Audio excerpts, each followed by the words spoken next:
Nikmat Islam, nikmat iman, itu nikmat yang sangat agung dari Allah Subhanahu wa taala yang menjadi sumber dan pokok dari keselamatan kita di dunia dan di akhirat, pokok untuk kebahagiaan kita di dunia dan di akhirat, yakni Islam dan iman yang masih Allah anugerahkan kepada kita. Dan juga nikmat yang sangat agung dari Allah Subhanahu wa taala ketika Allah masih menghendaki kita semuanya, yakni berjalan di atas jalan at-tafaqquh fiddin, mencari pemahaman dalam urusan agama kita, di mana salah satu bentuknya kita masih diberi kesempatan oleh Allah Subhanahu wa taala untuk kembali hadir di majelis-majelis ilmu secara umum, di majelis ilmu secara khusus di ma'had yang semoga diberkahi oleh Allah Subhanahu wa taala ini. Maka nikmat tafaqquh fiddin sering kita ingatkan bagi diri kita pribadi dan juga antum semuanya. Itu nikmat yang sangat agung dari Allah Subhanahu wa taala. Tidak semua orang muslim mendapatkan nikmat yang agung ini. Padahal nikmat tafaqquh fiddin merupakan tanda seorang hamba itu dikehendaki kebaikan oleh Allah Subhanahu wa taala. Sudah sering kita dengarkan apa yang disampaikan oleh para guru kita dari hadis yang sahih riwayat Imam Bukhari dari sahabat yang mulia Muawiyah bin Abi Sufyan radhiyallahu taala anhuma, bahwasanya Rasulullah sallallahu alaihi wasallam bersabda, yakni may yuridillahu bi khairan yufaqihu fiddin. Man, siapapun orangnya, man di sini umum, baik laki-laki maupun perempuan, dari yang berkulit putih atau berkulit hitam atau sawo matang ataupun yang lainnya, siapapun di kalangan orang yang beriman kepada Allah Subhanahu wa taala, yuridillah, yang mana Allah menghendaki, bihi, bagi man, bagi orang tersebut, khairan, kebaikan. Di sini khairan nakirah fi siyaqis syarat tufidul umum, berfaedah umum, kebaikan apapun, baik kebaikan terkait urusan akhirat kita dan juga kebaikan terkait urusan dunia kita. Dan yang namanya kebaikan dunia itu adalah kebaikan urusan dunia yang bisa mendukung kita, membawa kita menuju kepada kebaikan akhirat kita. Itu namanya kebaikan dunia. Itu namanya kebaikan dunia. Maka khairan itu umum, kebaikan akhirat maupun kebaikan dunia. Ya, fil akhirati hasanah, fid dunya hasanah, fil akhirati hasanah, kebaikan dunia maupun kebaikan akhirat. Siapapun yang Allah kehendaki dia itu mendapatkan kebaikan secara umum, maka yufaqihu fiddin, Allah akan jadikan dia sebagai seorang yang faqih, sebagai seorang yang punya pemahaman dalam urusan agamanya. Yang paling inti, faham tentang masalah keimanan. Yang paling mendasar, faham tentang pondasi-pondasi keyakinan akidah dari Ahlussunnah wal Jamaah.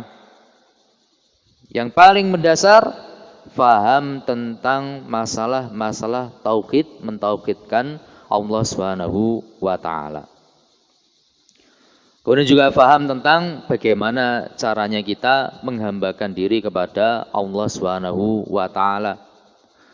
Bagaimana kita bermuamalah, berhubungan dengan orang lain dalam berbagai sisi kehidupan. Bagaimana akhlak yang mulia dalam kita bersikap kepada orang lain. Bagaimana kita membersihkan hati kita, jiwa kita dari noda-noda yang bisa merusak ataupun mengotori hati kita. ataupun ilmu-ilmu yang lainnya. Maka itu suatu tanda seorang itu dikehendaki kebaikan oleh Allah Subhanahu wa taala. Kalau dia itu seorang yang faqih, kalau dia itu seorang yang faham dalam urusan agamanya. Tapi kita ingat, yang namanya faham itu menggabungkan antara dua hal. Itu yang pertama, al-ilmun nafi', ilmu yang bermanfaat. Yang kedua, al-amalus shalih, amalan yang soleh. Bukan yang namanya faqih itu orang yang banyak hafalannya, orang yang luas maklumatnya, yang banyak sekali wawasannya dalam masalah keilmuan, orang yang fahamnya mendalam dalam urusan keilmuan agama ini, tapi tidak diamalkan. Bukan itu yang namanya seorang yang faqih. Kata Allah Subhanahu wa taala, innama yakhshallaha min ibadil ulama'u. Hanyalah yang punya rasa khasyah, yang punya rasa takut yang diiringi dengan ta'zim, pengagungan kepada Allah Subhanahu wa taala, itu hanyalah al-ulama'u, seorang yang alim, seorang yang berilmu, seorang yang faqih. Maka seorang yang faqih itu seorang yang takut kepada Allah Subhanahu wa taala. Dia mengenal Allah Subhanahu wa taala. Ya, dia mengenal Allah Subhanahu wa taala. Mengenal kesempurnaan ilmunya Allah Subhanahu wa taala. Mengenal kesempurnaan kudrah kekuasaannya Allah Subhanahu wa taala. Mengenal keagungan dan kemuliaan dari Allah Subhanahu wa taala sehingga menumbuhkan rasa takut di dalam hatinya.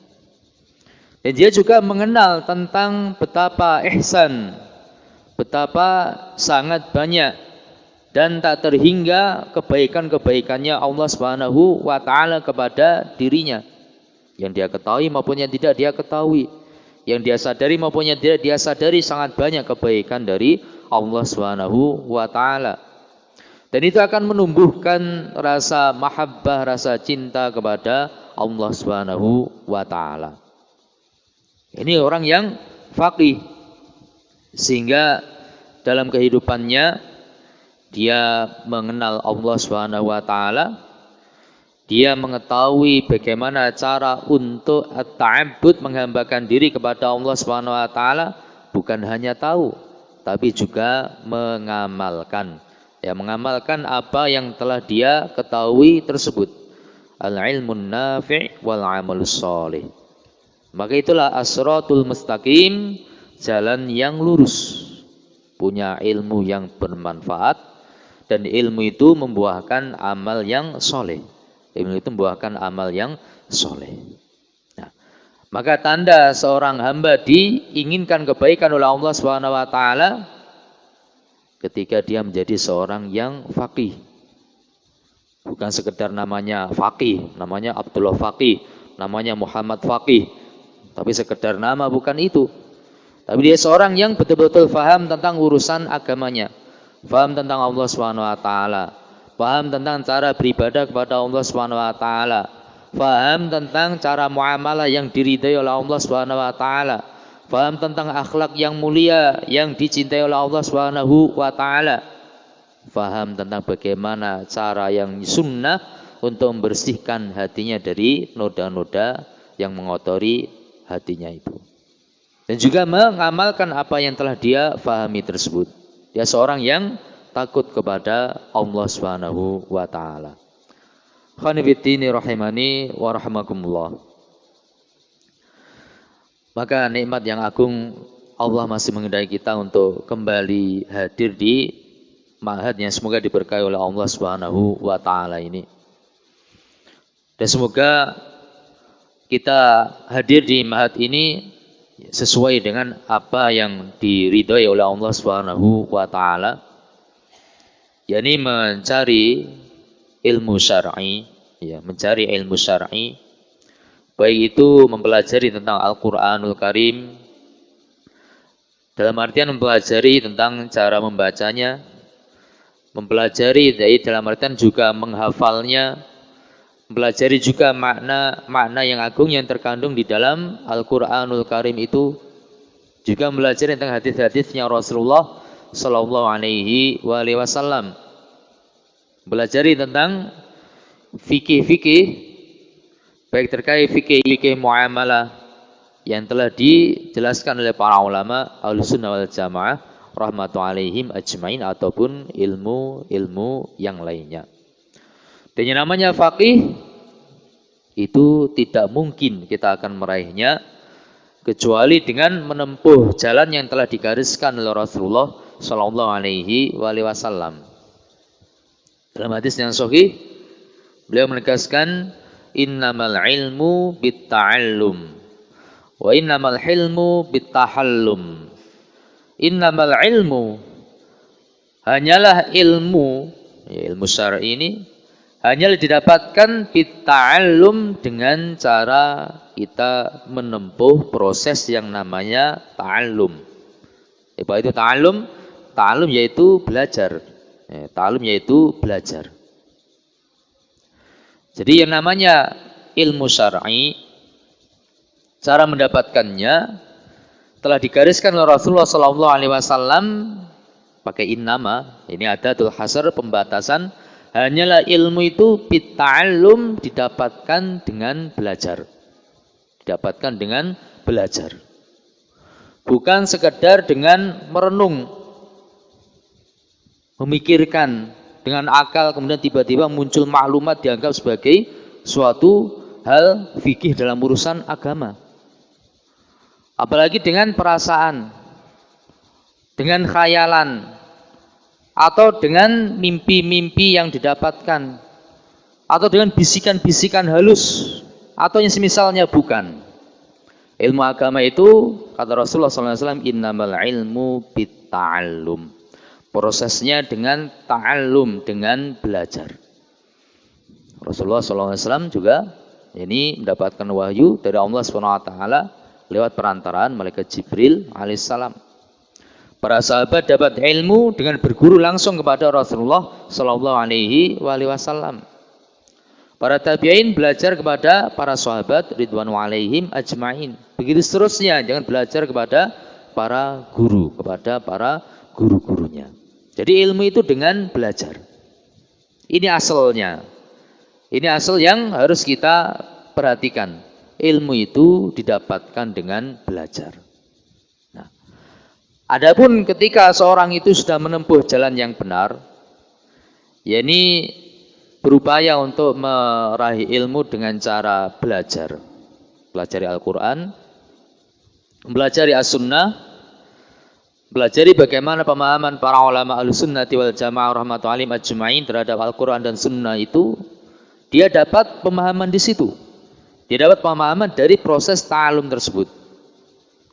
Kalau setelah itu kemudian dia dapat tambahan ilmu, dibukakan lebih lebar lagi pintu ilmu itu oleh Allah Subhanahu wa taala, maka ini sebagai bonusnya. Ini sebagai bonusnya. Terkadang dikehendaki demikian itu oleh Allah Subhanahu wa taala. Apa yang difahami oleh si A beda dengan apa yang difahami oleh si B. Padahal hadis atau ayat yang dibaca ya sama. Tapi pemahaman yang diberikan oleh Allah SWT kepada si A beda dengan pemahaman yang diberikan oleh Allah SWT kepada si B. Ya, kepada si B. Dan itu didapati juga dari para ulama rahmatullahi ajmain ataupun yang lainnya. Tiba-tiba atau dibukakan oleh Allah SWT suatu ilmu yang sebelumnya tidak terbuka. Tapi mesti proses awalnya ada proses ta'allum. Ya, proses awalnya ada proses ta'allum, mempelajari Al-Quran dan sunnahnya Rasulullah sallallahu alaihi wasallam, dan bagaimana para ulama Ahlussunnah wal Jamaah memahami keduanya. Kalau setelahnya dapat dibukakan ilmu yang lebih oleh Allah Subhanahu wa taala, rahasia-rahasia ilmu yang mendalam oleh Allah Subhanahu wa taala, maka ini fadlum minallah, ya, keutamaan dari Allah Subhanahu wa taala, yutihi may yasha, diberikan, dianugerahkan oleh Allah Subhanahu wa taala kepada siapapun yang dikehendaki. Jadi bukan dengan ilmu laduni sebagaimana difahami oleh sebagian kalangan. Tanpa belajar kemudian faham. Fahamnya dari mimpi, fahamnya dari perasaan, fahamnya dari apa yang terngiang, bisikan-bisikan yang ada. Wah, ini rawan. Karena tidak berjalan sesuai dengan proses yang telah ditetapkan oleh Rasulullah Sallallahu Alaihi Wasallam. Naam, dapat ilmu, tapi apakah itu ilmu yang terwariskan dari Rasulullah Sallallahu Alaihi Wasallam? Tentu tidak. Tentu tidak. Ilmunya Rasulullah Sallallahu Alaihi Wasallam itu, sebagaimana telah dinaskan tadi, innamal ilmu bitta'allum. Hanyalah didapatkan dengan proses ta'allum, dengan proses belajar. Jadi keberadaan kita, Allah masih menghendaki kita untuk menempuh proses ta'allum, menempuh proses belajar. Ini adalah suatu tanda semoga kita termasuk orang-orang yang dikehendaki kebaikan oleh Allah Subhanahu wa taala. Kalau hadirnya kita di sini bukan dengan kehendak kita sendiri, maka saat sekarang hendaknya kita hadirkan kesadaran dalam diri kita. Apa yang tidak kita kehendaki sendiri, kita kok ternyata hadir di mahat ini, yang itu tidak kita kehendaki mungkin, tapi dikehendaki oleh orang tua kita mungkin, atau dikehendaki oleh si fulan atau si fulan yang mengirim kita mungkin. Maka hendaklah kita sadari, berarti itu merupakan bentuk ihsan mereka, kebaikan orang tua kita, kebaikan dari orang yang mengirim kita, siapapun itu, ke mahat ini ataupun ke majelis-majelis ilmu yang lainnya. Mereka menginginkan kita itu menjadi seorang yang dikehendaki kebaikan oleh Allah Subhanahu wa taala. Bukan untuk menjerumuskan kita dalam keburukan, bukan. Tapi itu niat yang sangat agung, niat yang sangat mulia, niat yang sangat baik untuk kebaikan diri kita sendiri. Ya. Maka kalau ada di antara kita, ya mungkin tidak ada ya di antara antum. Ya. Kalau misalkan ada di antara kita yang hadirnya di sini bukan karena kehendaknya sendiri, maka ingatlah bahwasanya kehadiran kita di majelis-majelis ilmu di atas Al-Quran dan Sunnahnya Rasulullah SAW itu adalah suatu nikmat yang agung dari Allah Subhanahu wa taala. Mudah-mudahan itu suatu tanda kita dikehendaki selamat oleh Allah Subhanahu wa taala. Semoga itu suatu tanda kita dikehendaki kebaikan oleh Allah Subhanahu wa taala. Maka hendaknya kenikmatan tersebut kita syukuri. Kenikmatan ini kita syukuri. Kita syukuri dengan hati kita. Dengan hati kita. Hati kita meyakini dan mengakui ini nikmat yang agung dari Allah Subhanahu wa taala. Kita syukuri dengan lisan kita. Kita banyak-banyak memuji, menyanjung dan mengagungkan Allah Subhanahu wa taala yang telah memberikan nikmat yang agung ini kepada diri kita. Kita syukuri juga dengan bentuk perbuatan. Jadi apa? Sungguh-sungguh kita menjalankan proses ta'allum. Sisi yang pertama untuk menjalankan perintahnya Allah Subhanahu wa taala lewat Rasulullah Sallallahu Alaihi Wasallam. Dalam hadis yang hasan, beliau Sallallahu Alaihi Wasallam bersabda, "Talabul ilmi faridatun ala kulli muslim." Bahwasanya menuntut ilmu itu adalah kewajiban bagi setiap muslim. Kewajiban bagi setiap muslim. Maka niatkan ketika kita dalam proses ta'allum apapun, niatnya yang pertama mencari wajahnya Allah Subhanahu wa taala. Mencari keridhaan dari Allah Subhanahu wa taala. Yang kedua, kita niatkan untuk mengangkat kebodohan dari diri kita sendiri. Karena tidak adanya ilmu dalam diri kita itu penyakit yang paling berbahaya. Ketika kita tidak ada ilmu, bagaimana mungkin kita akan menjadi hamba yang bertakwa kepada Allah Subhanahu wa taala? Ketika tidak ada ilmu, bagaimana kita akan menjalankan ketaatan kepada Allah Subhanahu wa taala? Kita tidak tahu kalau itu perkara ketaatan. Kalaupun tahu, kemudian kita bagaimana menjalankan ketaatan tersebut sebagaimana yang diridhai oleh Allah Subhanahu wa taala? Kalau tanpa ilmu, tidak mungkin itu akan terwujud. Begitu pula perkara-perkara kemaksiatan. Yang notabene perkara kemaksiatan itu perkara yang sangat berbahaya. Perkara yang berpotensi mendatangkan kemurkaan dari Allah Subhanahu wa taala. Bagaimana mungkin kita tahu itu perkara maksiat kalau kita tidak mengilmuinya? Nah, maka disebutkan oleh para ulama salaf, kaifa yattaqi man la yadri ma yattaqi. Ini sering disebutkan oleh Syekh Abdul Razak Al-Badr hafizahullah taala, menukilkan dari ba'du salaf rahmatullahi alaihim ajmain. Bagaimana seseorang itu akan bisa bertakwa kepada Allah Subhanahu wa taala kalau dia tidak tahu apa yang harus dia lakukan dalam ketakwaan kepada Allah Subhanahu wa taala itu. Takwa menjalankan perintahnya Allah Subhanahu wa taala, takwa menjauhi yang dilarang oleh Allah Subhanahu wa taala. Bagaimana dia mungkin akan bertakwa dengan sebenar-benarnya takwa kepada Allah Subhanahu wa taala kalau dia tidak tahu apa yang diperintahkan oleh Allah Subhanahu wa taala?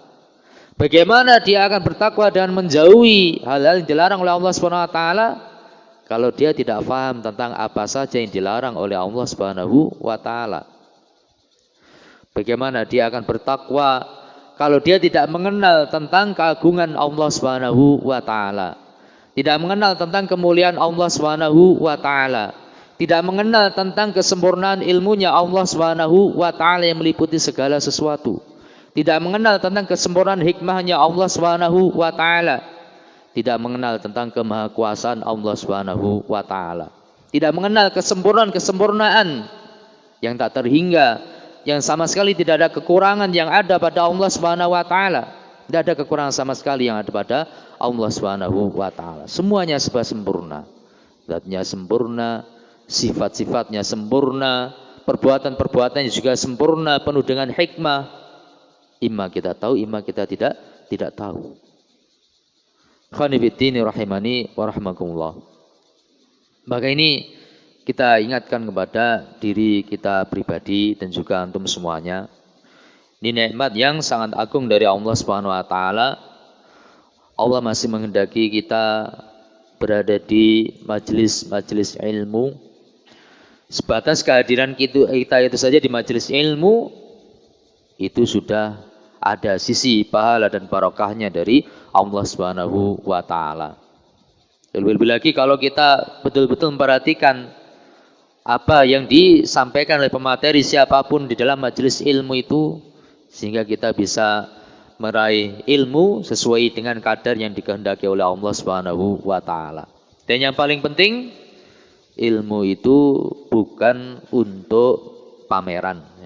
Ilmu itu bukan untuk bangga-banggaan. Tapi yang menjadi tujuan dari ilmu itu adalah al-amal. Ilmu itu untuk diamalkan. Maka sebagian ulama mengatakan bahwasanya al-ilmu itu wasilatun. Ilmu itu sekedar wasilah. Ilmu itu sekedar wasilah. Wa thamaratuhu al-amal. Yang menjadi buahnya adalah amal. Yang menjadi intinya adalah amal. Jadi kita luruskan niat kita di dalam menuntut ilmu karena Allah Subhanahu wa taala. Yang kedua, untuk menghilangkan kebodohan dari diri kita supaya kita mendapatkan keselamatan dan kebahagiaan dunia dan di akhirat. Yang ketiga, untuk menyelamatkan orang lain dari ketiadaan ilmu itu, yang mana setiap kita sampaikan suatu ilmu kepada orang lain, ilmu yang memang bersumber kepada wahyunya Allah Subhanahu wa taala, kita sampaikan kepada orang lain, lalu orang lain itu mengamalkan ilmu yang kita sampaikan itu, maka kita pun juga mendapatkan aliran pahalanya tanpa mengurangi pahala dari orang yang mengamalkan ilmu yang kita sampaikan tersebut. Jadi namanya muslim itu adalah seorang yang memberikan manfaat kepada orang lain. Dikatakan oleh Nabi SAW, khairukum anfa'ukum linnas. Atau kama qala. Sebaik-baik kalian adalah orang yang paling bermanfaat di antara kalian kepada manusia. Kepada manusia. Manfaat. Dan di antara manfaat yang paling agung, memberikan manfaat ilmu kepada orang lain. Kepada orang lain. Kita niatkan pula dalam kita ta'alum itu untuk li'i'la'i kalimatillah, untuk meninggikan kalimatnya Allah Subhanahu wa taala. Untuk memuliakan syiar-syiar Islam, untuk mengokohkan dan meninggikan kemuliaan agama Islam yang kita cintai ini. Itu niat-niat yang mulia yang seharusnya kita hadirkan ketika kita hadir di majelis ilmu, majelis apapun. Kita luruskan niat kita. Dan masalah meluruskan niat ini butuh kepada kesinambungan, ya, butuh kepada kesinambungan. Terus-menerus kita koreksi keadaan hati kita. Niat kita dalam belajar itu apa? Terkadang di awal belajar mungkin kita sudah meluruskan niat. Pas di tengah-tengah majelis, kemudian muncul bisikan-bisikan dari setan untuk niat-niat yang menyimpang. Maka butuh terus untuk mengoreksi keadaan hati kita, meluruskan niat kita dalam belajar ini. Karena ini ibadah yang sangat agung kepada Allah Subhanahu wa taala. Kata Imam Ahmad bin Hanbal rahimahullah taala, al-ilmu la yu'adilu syai'un. Ilmu itu tidak ada sesuatu apapun yang bisa menyamainya, yang bisa menandinginya. Ilmu itu ibadah yang sangat agung di sisi Allah Subhanahu wa taala. Tapi ada syaratnya. Insakhatin niyyah, kalau niatnya lurus. Kalau niatnya lurus, maka ilmu itu adalah suatu ibadah yang sangat agung dari kepada Allah Subhanahu wa taala. Maka itu pentingnya kita senantiasa mengupayakan untuk meluruskan niat kita. Di awal belajar kita luruskan niat. Di tengah-tengah proses belajar kita luruskan niat juga. Selesai belajar juga tetap kita luruskan niat. Terkadang di awal ketika belajar mungkin sudah ikhlas karena Allah Subhanahu wa taala, sudah lurus niatnya. Selesai belajar kemudian melihat pencapaian yang kita dapatkan, prestasi yang kita dapatkan, muncul penyakit hati. Ujub, bangga diri. Masya Allah. Ini dalam satu kali majelis saya bisa menghafal Al-Quran 3 lembar. Mungkin 3 lembar. Apa ada? Ada, banyak. Sekali duduk, sekali baca, hafal Al-Quran 3 lembar. 3 lembar berarti 6 halaman. Mungkin ada yang seperti itu. Tapi kalau jadi sombong-sombongan, nah itu yang jadi masalah besar. Itu yang jadi masalah besar. Para ulama kita, jadi mereka disebutkan apa? Mereka itu ada sebagiannya kalau masuk pasar itu tutup telinganya. Karena apa? Karena hafalannya sangat kuat. Apapun yang terdengar oleh telinganya tidak mungkin akan lupa. Tidak mungkin akan lupa. Jadi kalau masuk pasar tutup telinga. Karena apa? Nanti dengar semua hal yang pembicaraan di pasar itu ingat semuanya. Ini ruwet jadi urusannya. Jadi kalau masuk pasar ditutupi telinganya. Baik. Itu keadaan. Maka taruh kata di antara antum ada yang selevel itu, ya, selevel itu. Tapi ingat bahwasanya itu semuanya adalah anugerah dari Allah Subhanahu wa taala. Itu anugerah dari Allah Subhanahu wa taala. Dan juga ujian dari Allah Subhanahu wa taala. Ya. Memang penyakitnya penuntut ilmu itu di antara yang terbesar itu kan ujub, kiber, kemudian hasad. Ini 3 serangkai penyakit yang utama bagi para penuntut ilmu. Al-ujub, bangga diri, lebih parah lagi al-kiber, sombong, memandang rendah kepada yang lain. Apa kamu sudah bolak-balik dibaca, nggak hafal-hafal sampai disuruh berdiri? Apa kamu? Saya loh sekali baca langsung hafal, nggak disuruh berdiri. Ya. Wah ini berarti apa? Sudah timbul penyakit dalam hatinya, penyakit kiber, penyakit sombong, ya, penyakit sombong.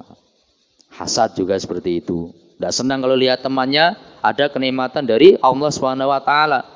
Nah, ini juga harus ditebus penyakit hati ini. Baik. Mungkin ini yang bisa kita sampaikan sebagai yakni al-dzikra, peringatan. Wa dzakir fa inna dzikra tanfa'ul mu'minin. Berilah peringatan karena sungguhnya peringatan itu akan bermanfaat bagi orang-orang yang beriman kepada Allah Subhanahu wa taala. Ya, semoga apa yang kita merojah ini bisa membekas dalam hati kita, ya, dan terus membekas dalam hati kita. Kita ingatkan lagi bahwasanya keberadaan kita di majelis-majelis ilmu itu semoga menjadi tanda kita dikehendaki kebaikan oleh Allah Subhanahu wa taala. Jangan sampai kita lepaskan kenikmatan yang rizki yang agung dari Allah Subhanahu wa taala tersebut. Dan kita ingatkan kembali sangat pentingnya kita meluruskan niat, ya, meluruskan niat kita di dalam menuntut ilmu itu lillahi taala karena Allah Subhanahu wa taala, mencari keridhaan dari Allah Subhanahu wa taala, menjalankan perintahnya, menghilangkan kebodohan dari diri kita supaya kita selamat dan bahagia, dan juga memberikan yakni kebaikan kepada orang lain dengan kita sampaikan ilmu itu kepada orang lain supaya bermanfaat bagi yang lainnya. Baik, mungkin sampai di sini.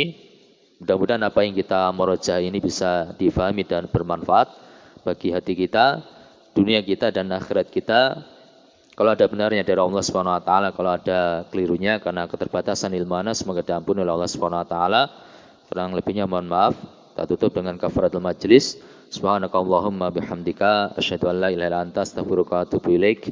Wa akhiru da'wana alhamdulillahi rabbil alamin. Wassalamualaikum warahmatullahi wabarakatuh.